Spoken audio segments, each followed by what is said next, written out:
Welcome back, my people. This is the Road to CA podcast, the show for aspiring chartered accountants to inspire, empower, and inform the difference makers of tomorrow. Oh, today, guys, we're joined by a multi-potentialite. Yes, it's a real word.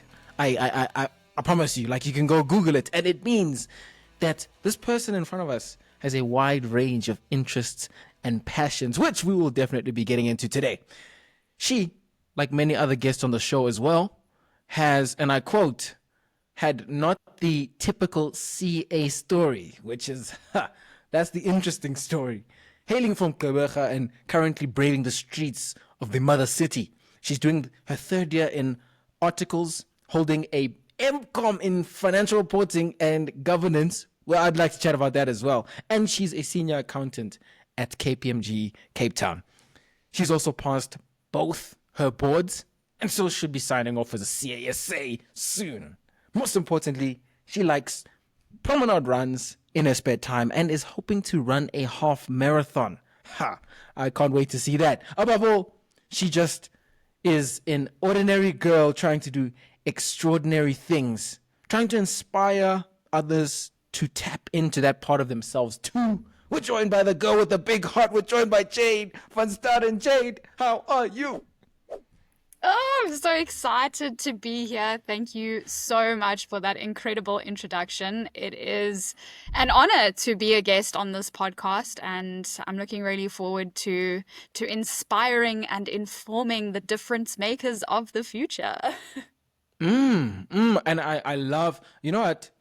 I feel like the only reason why you just said that again is because I've sort of made it an important duty of mine to bring those words to life. I don't just say inspire, empower, and inform. I think, and it's actually funny, I didn't used to introduce guests and introduce the show like that. It actually, for the first 10 episodes, I kind of just went with a so-so introduction. But I realized that what we do in analyzing stories like yours is we are inspiring, we are empowering, and we are informing. Do you know what I'm saying? Absolutely. And the thing is, my thing is, if I even touch one life, it's enough. If I even make a difference in one person's life, like that's enough for me. Obviously, I would like to make a difference in, potentially millions of lives. At the moment, I think I'm sitting in like the hundreds potentially, based on my WhatsApp group. But my thing is, if I'm inspiring at least one person, that person is going to go out and inspire another. And it's going to sort of create this chain reaction of inspiration. And for me, that's the most important thing. We underestimate the domino effect because I think as human beings, it's not within our natural nature to look beyond our immediate surroundings. It's why we go for the short-term gain as opposed to the long-term gain, which I think is like a lot of where our problems lie in like the country. It's just a bunch of people who don't consider the long term over the short term. That is very, very true. We tend to get really stuck in what's going on right now, and we almost become all consumed by it because right now it's really hard, and I don't have the time, and I don't have the energy, and I don't feel like I'm doing well. What am I doing here? I'm questioning everything, but we don't really sit back and think about, what is this going to do for me in the long term? How much is it actually going to give me if I literally just persist? And, hindsight, they say, is the best teacher. So now looking back, being at the end of the journey pretty much, I look back and I think to myself, I'm so glad I didn't give up when I was in PGDA, because there were probably like 2 or 3 times where I thought, I emailed the CEO and I said, listen, I don't think I'm cut out for this. I might just drop out, or maybe I'll just extend by 6 months. What do you think? In hindsight, I'm really glad I didn't do that. I'm really glad I didn't give up when I wrote ITC. I'm really glad that I didn't give up when I was prepping for APC, although APC was a really good experience for me. So that one I didn't really feel like I wanted to give up. But there were multiple points along the journey especially when you're doing articles as well, and you think this is so hard, the job is so challenging, there's a lot of pressure on me, maybe I'm not cut out for this. And in hindsight, now I'm really glad that I persisted through all of that. In the moment, it's really hard. In the moment, I'm crying out of frustration because what am I trying to do here? But now at the end of it, it's not going to end in CASA. It's going to begin with CASA. That's the So show, and that's why you're on here, Jade. You're on here because of those words. 100%. And I'm hoping that more people will just sort of realize that. And that's what I've really been trying to incorporate this year, specifically with my PGDA students, is that, you know, conquering PGDA, it's a mountain. It is this massive monster that you have to slay. You know, if you are religious, it's David standing in front of Goliath. So it's this massive feat that you are trying to conquer, and it seems really overwhelming and really hard, and there are many points where you get to and you think, maybe I'm not cut out for this, but it's literally just one step at a time, one task at a time, 1 hour at a time, 1 day at a time, 1 week at a time. Rather than thinking about the mountain that you have to conquer, you think about the step that you have to take that's going to move you forward. So that's the best way to get through this journey, is to not think about, oh, when you start first year, I've got 7 years. I promise you, 7 years goes by like that. I mean, just the other day, I was 22 years old, enrolling for first year, and now I'm 29 years old at the end of my 3rd year of articles. So it 29? really goes. Jade, you're lying. You're lying. You're lying. You know what? I'll take it. Every person bordering on 30 wants that compliment, and I will take it. So it goes so quickly, and it's literally just about putting one foot in front of the other rather than thinking about how much time you still have to go, or I need to pass PGA at the end of the year. Just focus on the tutorial exercise that's right in front of you. That one step, each of those steps compounded, is going to propel you forward to where you want to be. Literally, I have a tutorial that I have to do after this finally, and like, yeah, taking it one step at a time. Before we start taking the next step, let's go back. Rewind. Jade, you've already sort of littered the space with these little clues, like, oh, she joined first year at 22. I joined first year at 19. Like, goodness gracious, there's so many things that show this colorful journey. Let's go back, Jade. Where did this whole CA thing start for you? Because I know it goes in this meandering way to that year. So let's put it this way. Okay. I never in my schooling career ever thought I would be a chartered accountant. I dropped EMS as soon as I got to grade 10. I said to myself, I will never take accounting. What a boring subject. That's not for me. I'm going to be a doctor.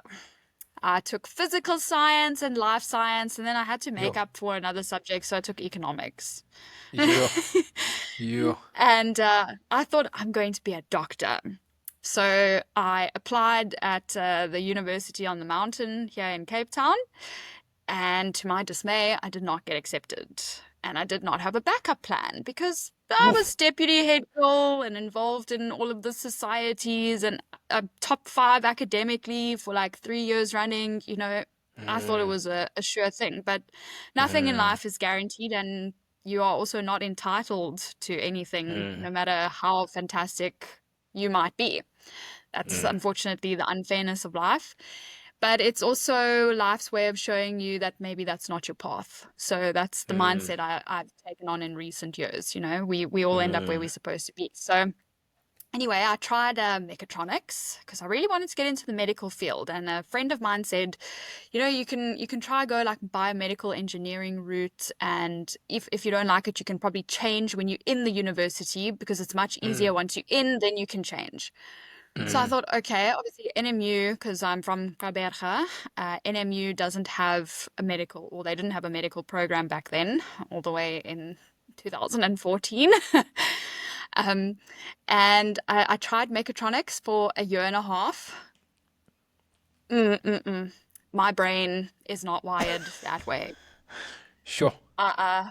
And eventually I thought, no, I can't keep doing this. I was crying every day because I just couldn't understand the work because I'm not mechanically minded. So I decided to change to biochemistry because I thought, oh, that's cool. Like I took physics and chemistry in high school, here we go. I can put this to good use.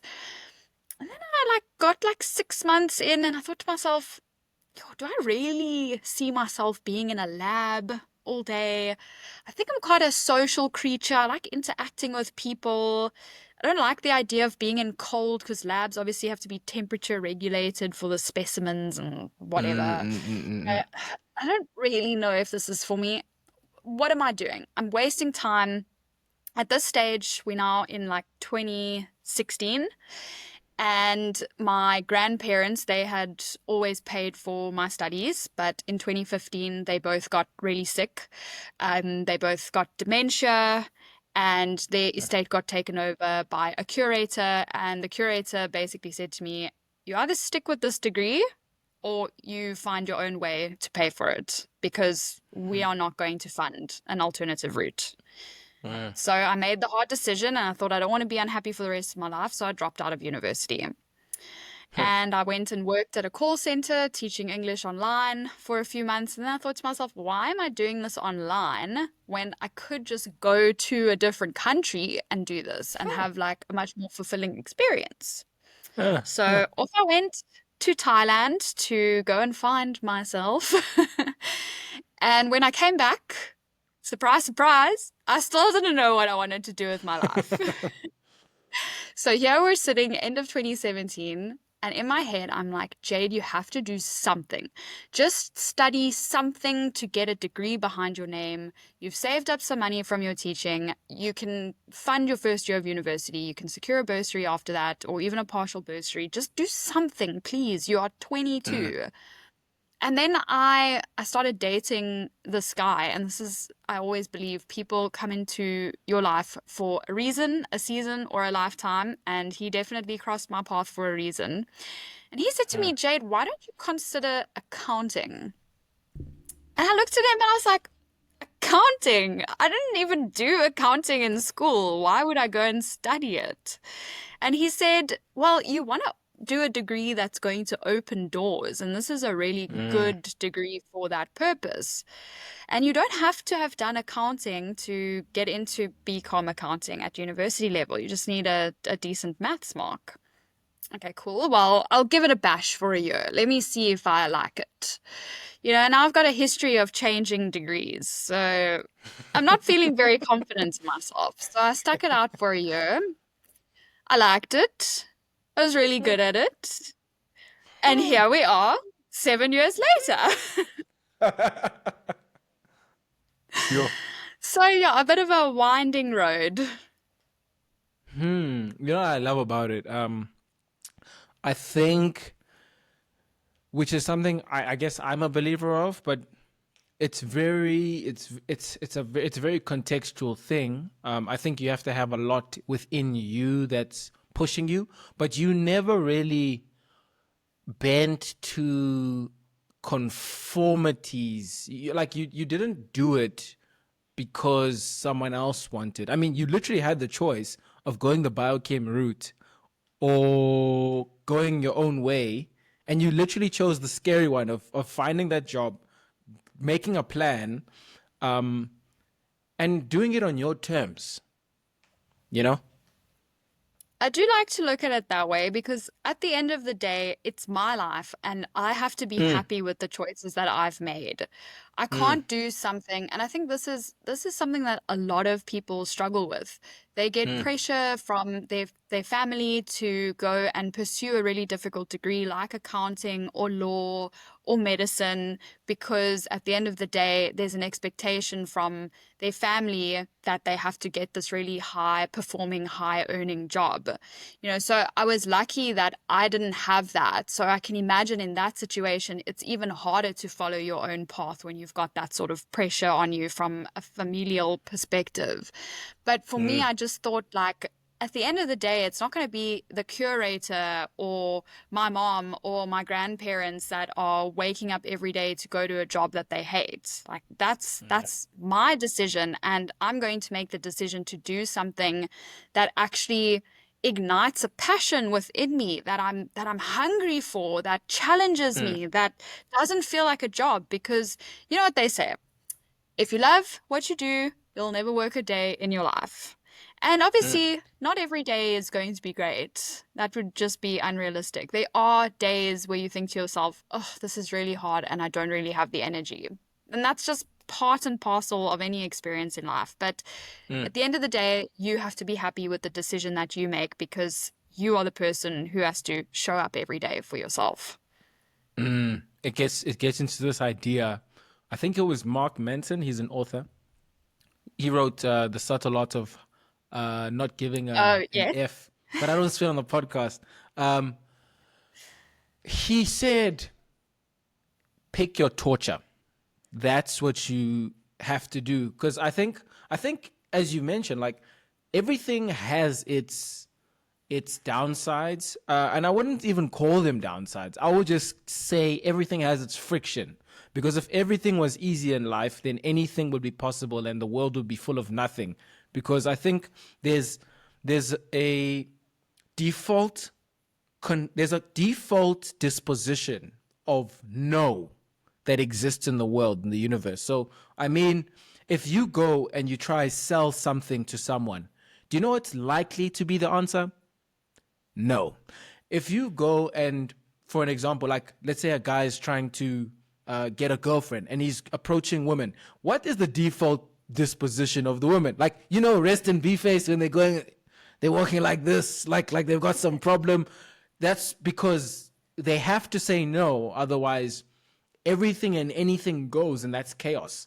So in that sense, we need to pick our torture. That's the way of the world.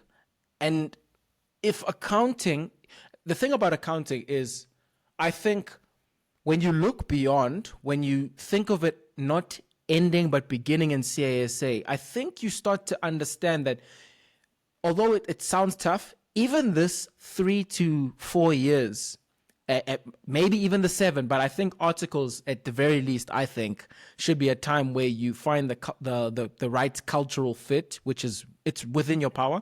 But I think, even think of this 4 years as a little bit of torture for something that's worth it. Because, like, for me, for an example, although I excelled in school so that I could get here, I've deduced and I've realized I'm not an academic.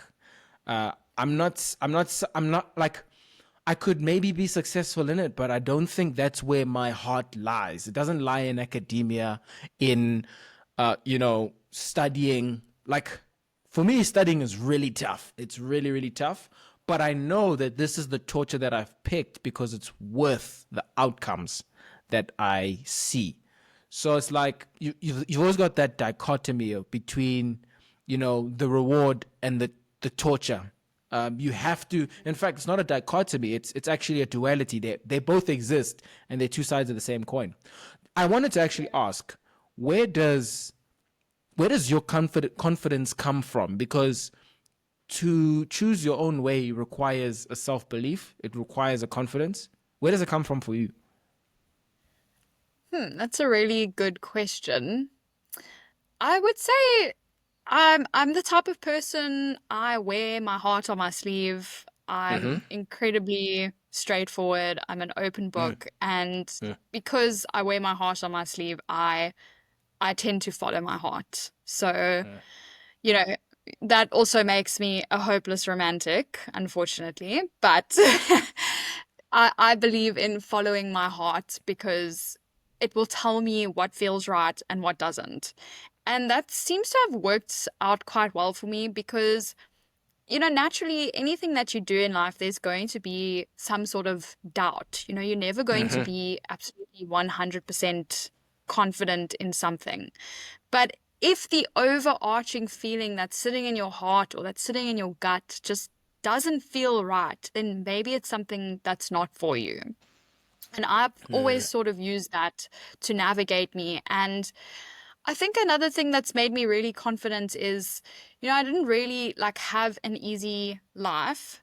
Mm, I mm, had a tough childhood, and instead of seeing that as a weakness, I see it as a mm, strength because there's so many parts of me that maybe wouldn't have existed if my life was smooth sailing and, just sunshine and rainbows.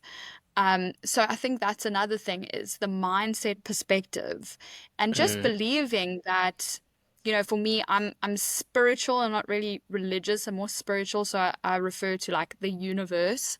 And I feel like the universe is always looking out for me. mm, And the mindset that you adopt is what you will continue to attract more of. So if you keep seeing yourself as a victim, then more things are going to keep happening to you that are going to make you feel like a victim because you're projecting that energy outwards. And, that's mm, science. Like energy mm, is never created or destroyed, it's just transformed from one form to another.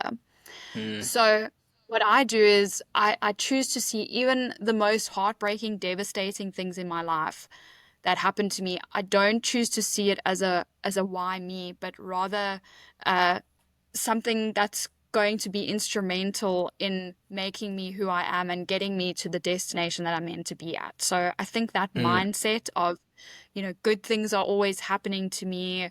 I'm favored by the universe. That mindset just mm. keeps attracting lots of good things rather than the converse of that, which is just being a victim and thinking, why me, poor me?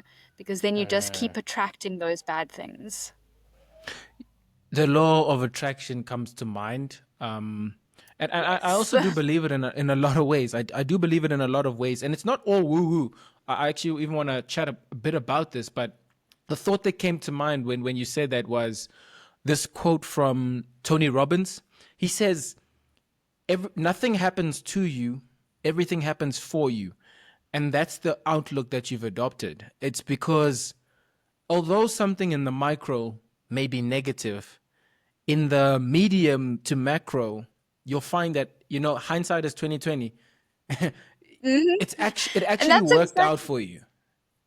Exactly. And, when I was in university, I berated myself. Oh, Mm, mm, Jade, look mm. at you. You're 22.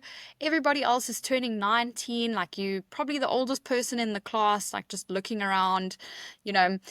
Why didn't you like get your life together after matric? Like, why did you waste so much time? You were supposed to be the girl that was going to go out and achieve it all. And here you are at 22, Sure. you've got nothing to show for it. You're in first year. Like, it's actually a joke. So I Mm, berated myself for it for a long time. Especially when I would see people who were my age and they were qualifying as a CA, and here I was sitting in like third year. sure. So Sure. then it really became real, like, oh, that could have been you. But Mm, now I look back and I think I was meant to sort of mess around for 3 or 4 years. I kind mm, of needed that because there are so many things that wouldn't have happened if I had just had it all figured out straight after school. I would mm, probably never have studied at IAS. Institute of mm, Accounting Sciences, which is where I did PGDA. And now I do a lot of work with them as well. So that mm, opportunity would never have come about if I had just known what to study straight out of school. I probably would have still been mm, living in Gqeberha. I would never have moved to Cape Town because it would have been nice and mm, comfortable and easygoing to mm, just stay there mm, in GQ. So there's so many things that happened, and now the biggest one of all, I've been accepted to go to KPMG Canada for 4 months next year, which is like mm, amazing. And let's even take it as far as that to say I would maybe never have had this opportunity if I had everything figured out after school. So the timing of my life worked out exactly as it was meant to. And may have not even started journey to CASA if I'd had mm. everything figured out after school. So I'm grateful for the time that I spent, and I might berate myself for it, or I might have berated myself for it, but when people hear my story, they're like, wow, you've got so much life experience. You've like traveled, and that's so cool. And, so people look up to that, whereas I beat myself down for that, and Mm, it's exactly what you said. Your life works out for you. Things don't happen to you, they happen for you. And you only really realize that when you look back, and then you become a lot more mm, grateful. mm. Yeah, man. Like you can only say it looking back. The journey to CA, you mentioned journey to CA. You sprinkled a lot of stuff. Journey to CA, what is it? And like what are your plans for it? Okay, so Journey to CASA was a little business that I launched sort of last year officially, yeah. So I was an academic trainee in 2022 at UCT. So I didn't go straight into orders articles because I really enjoy academia. I was a tutor throughout university, loved that aspect. My favorite thing is just making hard to grasp concepts easy and enjoyable. Mm, So I really love the challenge of doing that. So when I left UCT and I started working in audit, I kind of just felt a little bit unfulfilled because I don't think my heart lies in audit. mhm, So I thought to myself, well, ITC is going to be written in January of 2023. I figured out a lot of really good exam technique for ITC when I did it. Maybe I should try and like start something to help other people, but I'm gonna make it like super affordable.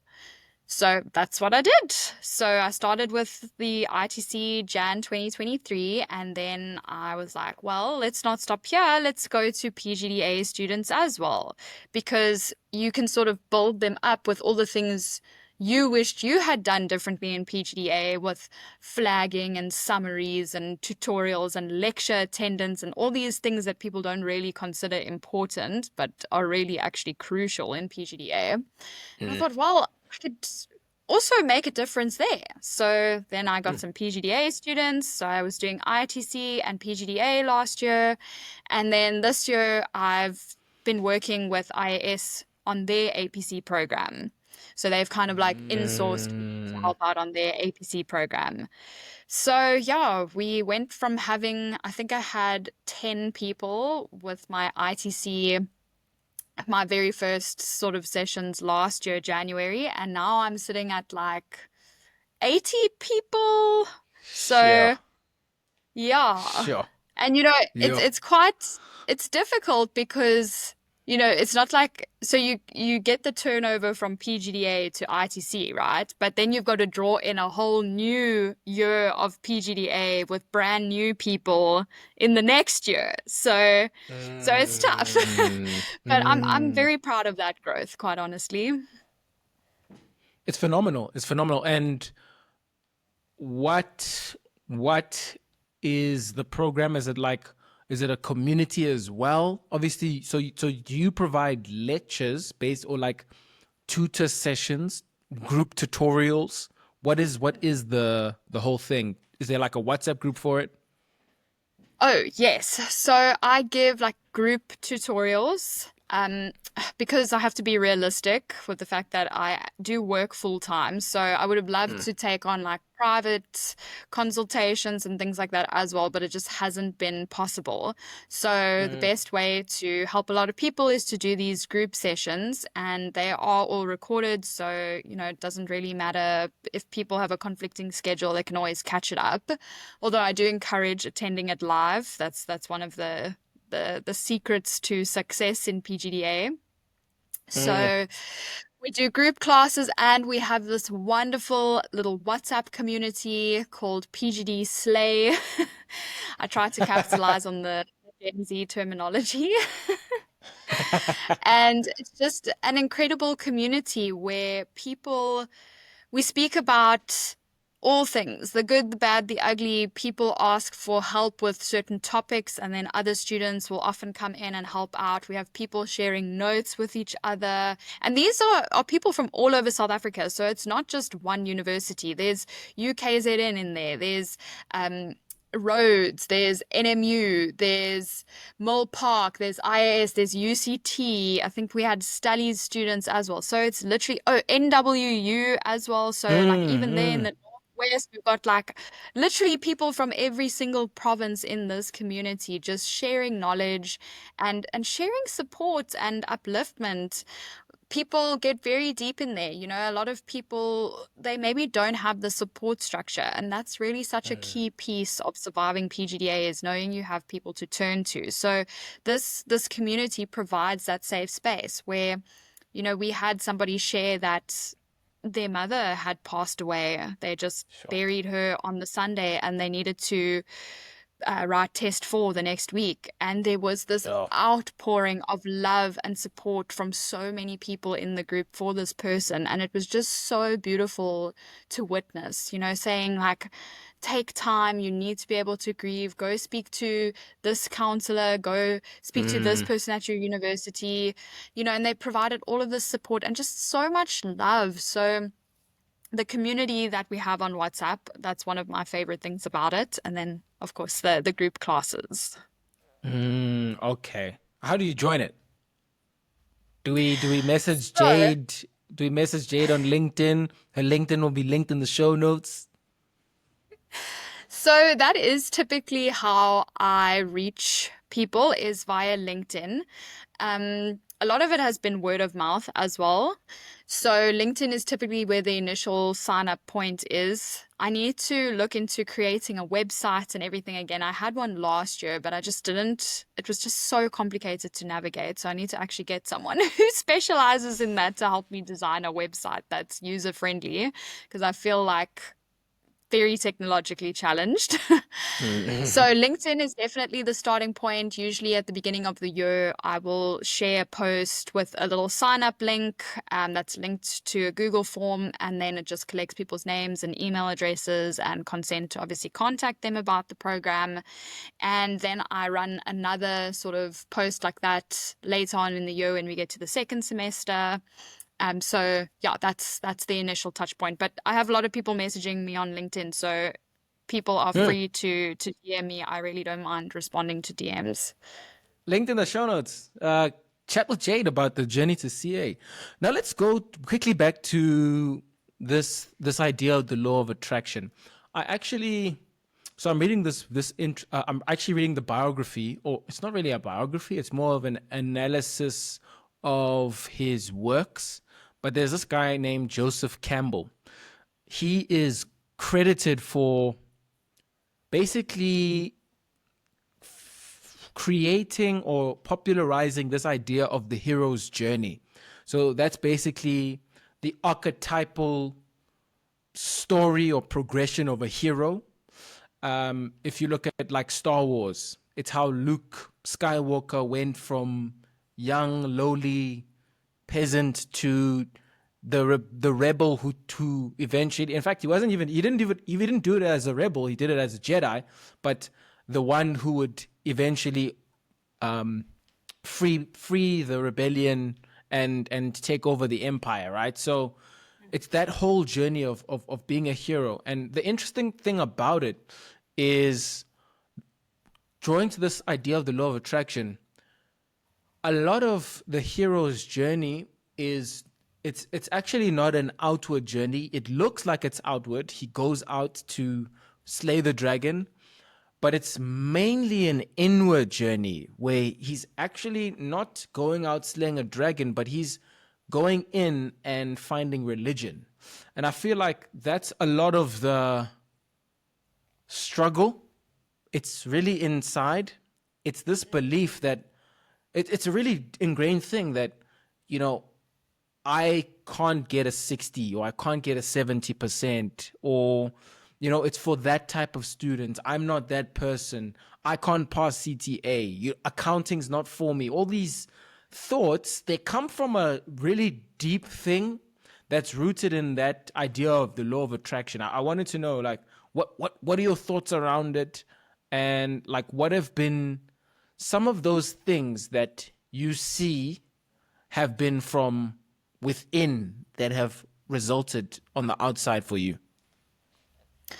Sure. Okay, that's a big one because it's Mm, definitely a thing where most of the battles that you fight are within yourself. You mm, are slaying demons that you have around yourself and negative self-belief and things that you've been conditioned to believe about yourself, whether that's from growing up or from what you see on social media. So a lot of that struggle is really, really internal. I know mm, that for me, I struggled a lot with imposter syndrome. mm, You can't see it now, mm, but I am a really like loud, outspoken girl. I've got tattoos. I'm really like crass. I say what's on my mind. So for me, I'm like, that doesn't really fit the profile of an accountant, this really put together mm, professional person, whereas I don't really fit that image.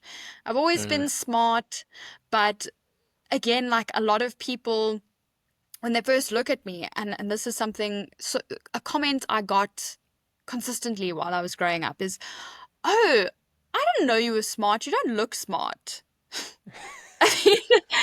So for so long, I'd believed like, okay, maybe I'm not really that smart. So that imposter syndrome when you are now studying a mm, degree like accounting, where you feel like, do I actually fit in here? Do I fit the profile of what an accountant, what a professional should look like? mm, You know, mm, am I actually capable of doing this? Because people don't take me seriously. They look at me and mm. the immediate thought is, oh, well, she's got nothing behind the ears or in between the ears, as if I'm proving my point, yeah. So that was definitely a big one. And, I've made a lot of really bad decisions in my life. I've made a lot of mistakes. I am very open about like the mistakes and stuff that I've made. Um, and that also just sort of adds to that imposter syndrome because you Mm, feel like an accountant needs to be this really like well put together, well-rounded individual who has everything figured out. And I'm just not that person, you know. mm, I didn't have it figured out for a long time. So that was something that was really, really hard for me to get over. That imposter syndrome and the fact that I was a flawed individual trying to put myself into a field where there were so many perfect individuals or seemingly perfect individuals. mm, mm. Well, I know for a lot of people, in fact, most issues they're not solved. So how do you manage it? That imposter syndrome feeling. I just celebrate the small wins. It doesn't Mm, have to be about the big wins. It's about something as small as someone coming to you and saying, wow, the work you did on this working paper was really good. Like, I loved the mm, level of detail you went into. Celebrate that win. It was mm, about involving myself in areas where I knew that I did have a passion, like grad mm, recruitment, that was a big one. And then also getting involved with learning and development and inspiring people from that aspect as well. So, mm, getting involved, you need to have something that sets your soul on fire. That's a really key piece that's going to give you purpose. And you need to celebrate the small wins. It's not always about the promotion, it's about like the small things that are actually going to lead up to that promotion. So, celebrate the small stuff no matter how silly you might think it is. Sometimes I would even celebrate the fact that I'd woken up, I needed to go to work, I didn't feel like it. My body, my soul was screaming, I can't, I can't, I can't. And I pulled myself out of bed and got in the shower and got in the car and made my way to work. And that was a win for me. So mm, celebrating even being able to get out of bed on the bad days is mm, also celebrating the small wins. And that was so mm, key. And I think also just being gentle with yourself. At the end mm, of the day, we are humans. We are not robots. So our best looks different every day. It's one of my mm, favorite sayings. Your best looks different every day. Sometimes your best is you giving 20%, whereas other times your best is giving 90%, and just understanding that we are going to be affected by things that are going on in our lives, personal things. Maybe you're having a fight with family, maybe there's a rift in a friendship. Those things are going to affect your overall feeling and how you perform. So be gentle with yourself, and a lot of people just want to be hard on themselves all the time. Put this pressure on to be this completely 100% functional, performing human being at all times when it's just not realistic.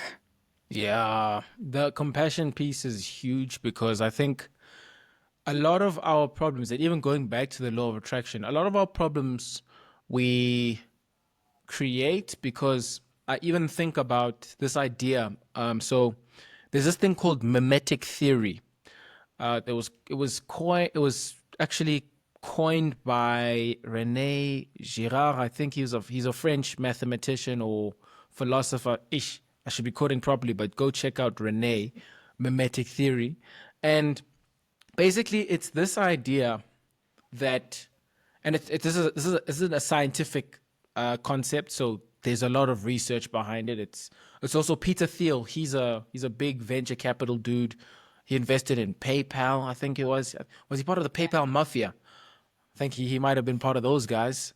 But he Rene Girard was one of his mentors that he studied under. So crazy billionaire dude. Rene Girard is a philosopher that he looked up to. It's this idea that we as people are mimes. So human beings are imitation machines. We will do what others do. We are just sponges when we're young people to all the stimulus and all the influences around us. And with that tendency of us to do what others do, when you project something negative, it's not woo-woo. It's actually that when you project this unfriendly, unhospitable exterior, you know what you're going to get? You're going to get an unfriendly and unhospitable environment. And it's so important to understand where you are, because even when you have that imposter syndrome and that maybe victimhood mentality, you must understand that when you act in that way, if you give into that imposter, you don't celebrate the small wins, you don't find what sets your soul on fire and have that compassion for yourself. When you don't do those things that sort of quell that voice, you're going to be projecting things that are going to reflect badly in your life. So it's like, I think just understanding the interconnectedness of so many things, it's powerful. And it was this very interesting idea that was posed by this one psychiatrist, this practicing psychiatrist. It was from The Diary of a CEO by Stephen Bartlett. The guy said that when we understand something, automatically behavior changes. And I was like, whoa. Because when you understand the angst within you, when you understand that imposter, you start to understand, okay, when there's this little feeling in me, okay, it's a signal, do this. When, you understand the reason why you're addicted to something. Like, I have this protocol. So right now I'm recording out of my phone, right? But I have two phones. This is my second phone. This is my Kale phone. So I didn't really understand my phone addiction. I was addicted to like just scrolling and stuff, like many of us are. Doom scrolling, yeah. The doom scrolling. This protocol really helps me take myself away from that habit. So this phone I use until about 1:00, and then I can use this phone for like, I can scroll if I want to from 1 onwards. So it was like me understanding why I was addicted. I was addicted because of this environment. This is the environment for me that puts me in that mode where I'm just scrolling and scrolling and doom scrolling, right? This is a much more healthy environment. So now, like, I don't know, it's like I even have less stress because I just Yeah. put my phone downstairs. I just like, you know? No, absolutely. And I like that, like when you understand something, that's when you can change the behavior. You Mm, know, and I think that's like the hardest thing for a lot of people. mm, As a simple example, you know how telemarketers will call you multiple times a day and they're trying to sell you like car insurance or funeral cover or something. And most yeah. people, their approach to a telemarketer is to be incredibly horrible and Mm-hmm. say, like, I've heard people say terrible things to a telemarketer. But if you understand that at the end of the day, that is a human being at the end of the other line. They are just trying to do their job. Their job Mm, is sales. And you mm, are being so incredibly horrible to them without even understanding what's going on in their life. You know mm, nothing about their personal mm, circumstances, that maybe this is the only job that they can get to put food on the table for their family. And here you are screaming profanities at them and putting the phone down mm, in their ear. So mm, personally, I can never be horrible to a telemarketer. You know, mm, I'll say, "Oh no, thank you. I'm not interested today." You know, because why would I choose to be anything other than kind? Because mm, when you are kind, and you shouldn't expect kindness in return because the world is a very ugly place. But it's like you mm, said, it's that projection. So you project kindness and compassion onto other people, and that is what you get back. mm, That mm, is that projection coming to life in its fullest form. I've mm, had a few clients that have been maybe not the nicest to me, but overall, my experience with clients in delivering compassion, especially, you know, like one client at the moment, they're going through a really big like system change. So when I email them, I say, I know you have a lot on your plate dealing with XYZ system change, but if I could please ask you to address these queries for me, I'd really appreciate it. You know, acknowledging people's struggle mm, does so much good. And I feel like we mm, don't do enough of that in the world, because what we want mm, to show people is we want to show them the victory moment. Yes, we got this mm. promotion, we passed this exam, we've got this opportunity. It's just champagne and fireworks and balloons, but we Yeah. don't show them, you know, the sort of the ugly that we had to overcome to get to that victorious moment. And I feel like Mm, people need to be more real about that part of the journey as well. mm, I feel like I've like mm. somehow managed to link lots of different ideas together here. No, that's amazing, and I think they are connected.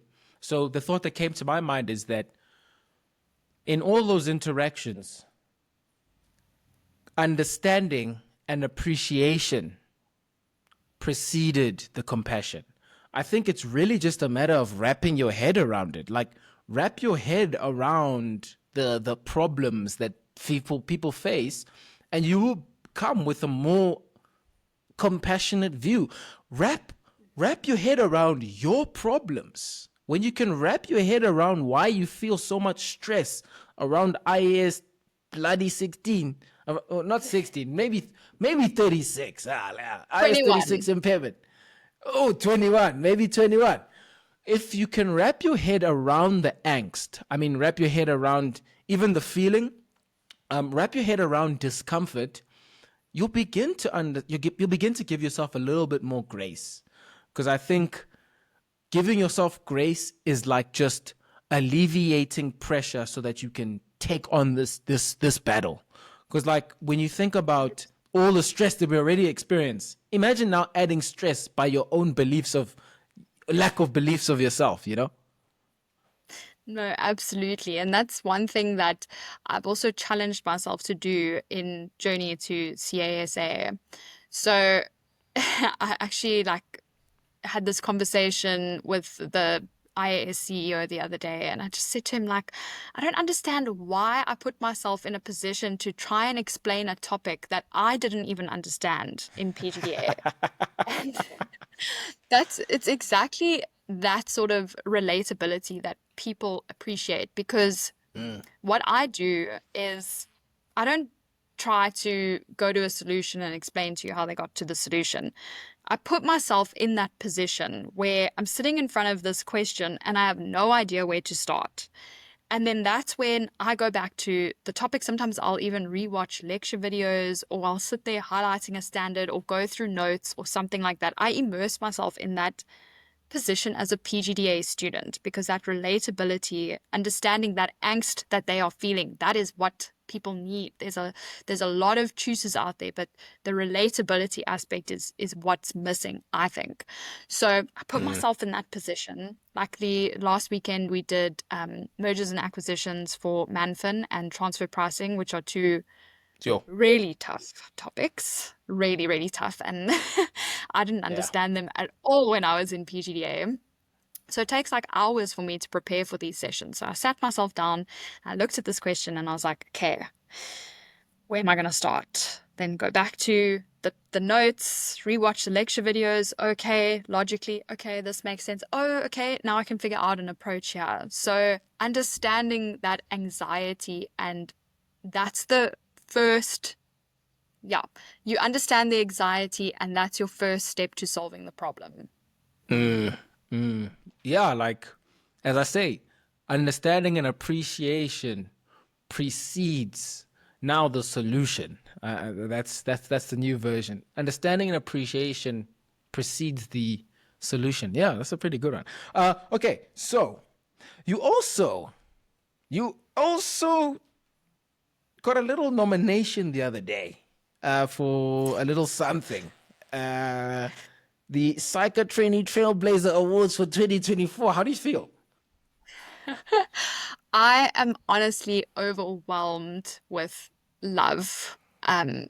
My students are absolutely incredible. So basically what I did was, because you can obviously nominate people, so I shared it on the WhatsApp group, and I said, if you feel that this is right in your heart, then I would really appreciate if you guys would back me for this. But please only submit something if you feel that it's right. If you feel in your heart that that's what you want to do, then like I'd really appreciate it. But if not, I will never hold it against anybody, And I was just overwhelmed by how many people like nominated me, because somebody started the trend of uploading a screenshot to the group of the thank you for nominating, and then everybody else hopped on the bandwagon, and they were like, I've submitted, and there were so many coming through. I couldn't believe my eyes, and it was just like so overwhelming in the best way possible. So now I've got the nomination. We will have to see if I make it as a finalist, which I think we find out on the 11th of October. So hopefully I just have to submit a little bit more information for Psycho, and then hopefully on the 11th of October I'll be sharing another little snippet of it. Congratulations, you're a finalist. Yo, that would be so flippin' amazing. You know what? I'm manifesting. I'm going to make sure when I'm editing the show notes, I'm going to put there, today we have Psycho Trainee Trailblazer finalist. I'm manifesting for you, Jayde. I love that. I love that so much. It was just somebody came to me, somebody I work with, and I think it was last year, and he said to me, Jayde, why didn't you enter this?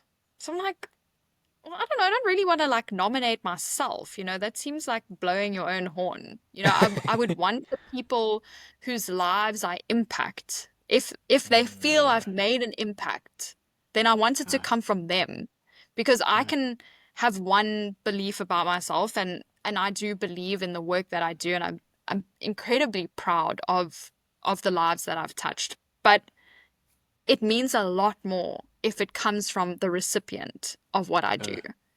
So anyway, when it came up in my email this year, then I just thought, why haven't I given this a shot? And here we are. So if I'm meant to be a finalist, then it will be. And even if I'm not a finalist, I'm just so incredibly overwhelmed by all the love and support that I got from my PGD-Slay students. Honestly, nothing can compare. No. Those guys they're also gonna slay these exams. There's exams coming up for them. Hey, yo.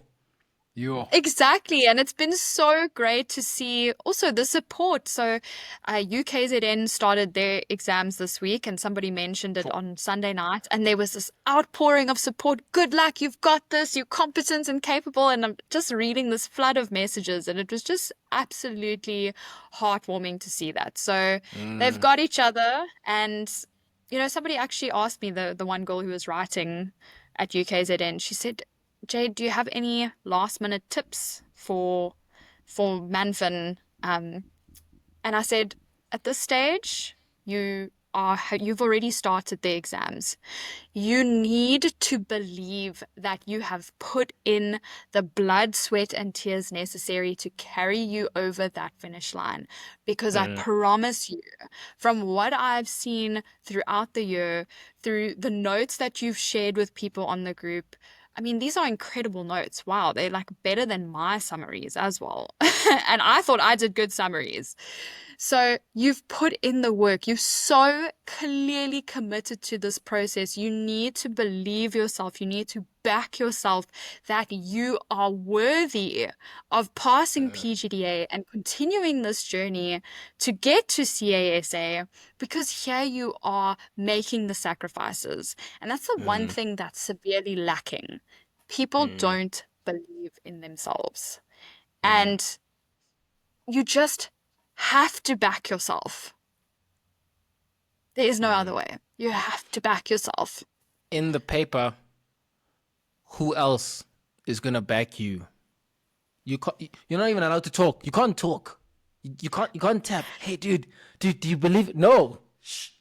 Yeah, exactly. It's you. Like, it's on you. It's you. Exactly. It's you sitting in that exam room. You know that you have put in the work. And if you haven't, then you know that as well. And it's usually like a hard to swallow pill. Like that's something that people often don't want to take ownership of, is if they haven't put in the work and they've kind of looked for last minute fixes. Yeah. So if you've put in the work, you have no reason to doubt yourself. It is unrealistic to expect yourself to know absolutely everything. You will never know absolutely everything. It's just not possible. But you have to believe in the effort and the work that you have devoted to the preparation leading up to this exam. And I promise you that belief in yourself does wonders. Because when I wrote ITC, for example, I left out a whole 20-mark question because I didn't know how to do it. I hadn't looked at it for ages. It was working capital question. We only covered that in second year and then kind of never again. So it came up and I couldn't remember how to do the calculations. I just couldn't. And it was a combination of exam technique, of not staying stuck on a topic where I very clearly couldn't get the marks, was moving on and sort of letting it go and making peace with that. So that was a big one. And then just sort of backing myself that in the other 3 papers that I wrote, I racked up enough marks to get me over the finish line. Not only did I get over the finish line, but I got the honors. Not top 10, but I got honors. So I got over 75%. And I backed myself. Sure. That is a powerful story, because I think if you don't back yourself, basically in all the questions, you're cutting yourself.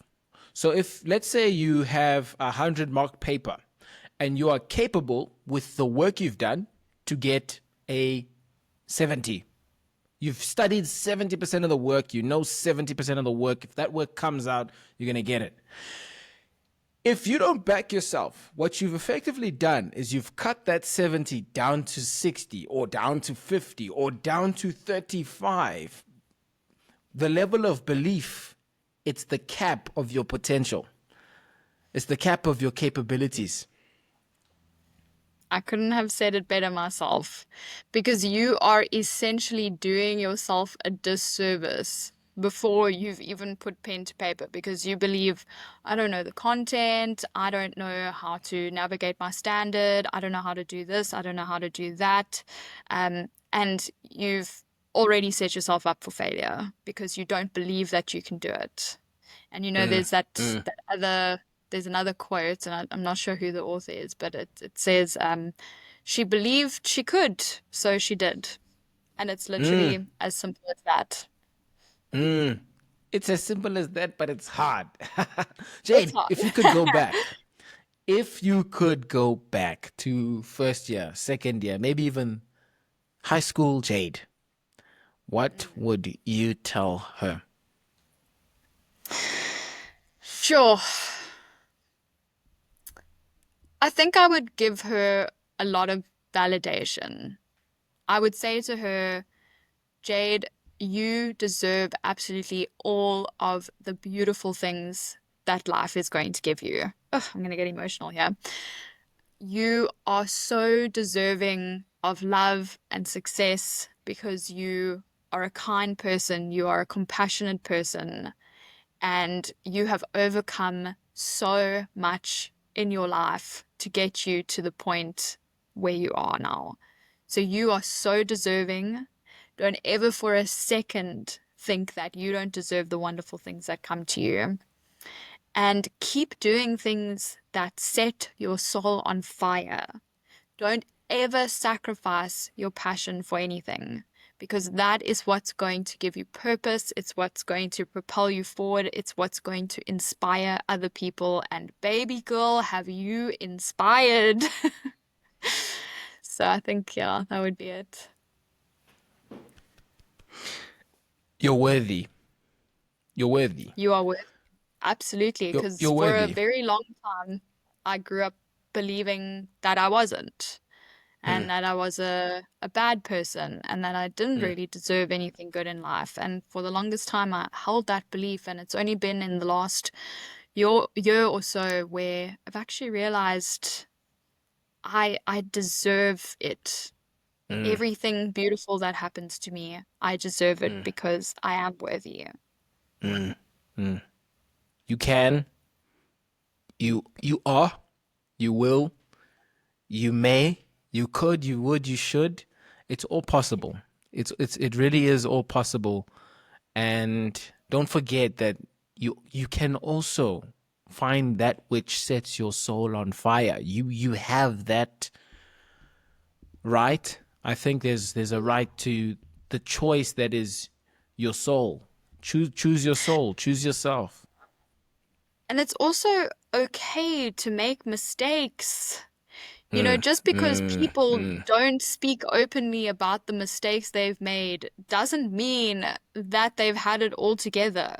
No one is going to openly acknowledge when they've messed up because it brings shame and disappointment. But it's okay to make mistakes. It's okay to make bad decisions. If you are owning those mistakes, that is where the difference comes, because a lot of people make mistakes and they want to scapegoat. But if you can make mistakes and say to yourself, I'm owning this mistake, I recognize that I've made this mistake and this is how I'm going to correct it, that sets you apart from so many people. So mistakes are okay. In fact, they are encouraged, because when we stop making mistakes, we stop learning, and we don't ever want to stop learning. You are worthy. Set your soul on fire. Make a mistake, but be the accountable accountant. Play on words there. There we They are go. necessary. The mistakes are necessary. Guys, if you're ready, please, tell us so. Please, if you have not already, like this, follow this, subscribe.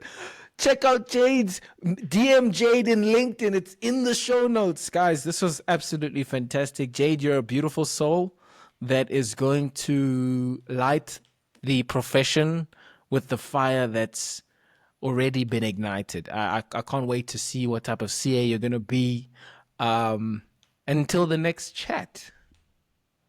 I look very forward to it. Thank you so much for giving me the absolute honor of being a guest on your podcast and for allowing me to share my journey. And if it even inspires one person, then I couldn't be more grateful. So thank you to you, Alunga, for all of the work that you're doing for the future difference makers. Thank you, Jade. And yeah, only one life. Only one life. That's all we need. Only one life. I hope that Exactly. it does not end, but that it begins in CASA. Jade, thank you so much. Thank you, Alunga.